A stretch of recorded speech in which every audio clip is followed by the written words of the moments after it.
souvenir of history hustle. I'm standing here in Bukittinggi on the island of Sumatra in Indonesia in front of Fort de Kock, or basically what's left of it. Fortress de Kock was the main Dutch defenses bastion during the Padri War, a war that started in 1803 as an indigenous war and resulted into a colonial war and was ended in 1837. At the beginning of the 19th century, Sumatran Islamists returned from their pilgrimage to Mecca and they wanted to apply Sharia law in Sumatra. However, traditional and local leaders saw their positions seized by the Islamists, so they started a rebellion.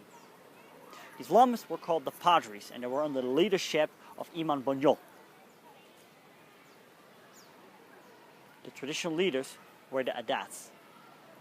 Fighting broke out in 1803, and in 1815 the Paraguayan kingdom, which existed from the 14th century and was part of the Adats, was seized by the Islamists, and Imam Bonjol ordered most royal family members to be killed.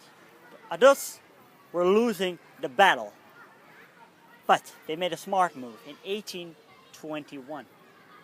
The enemy of the enemy is a friend.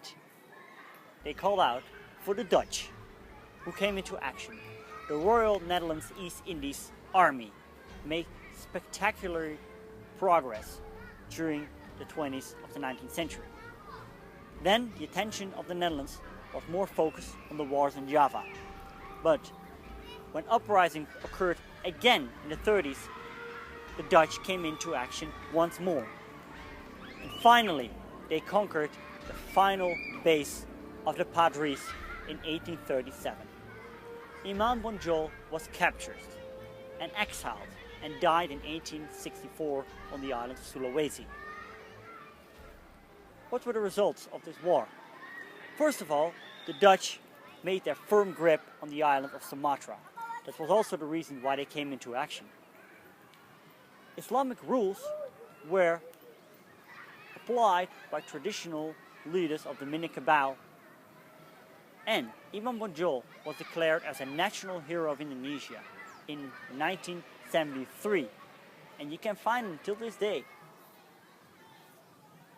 on the 5,000 rupiah bill.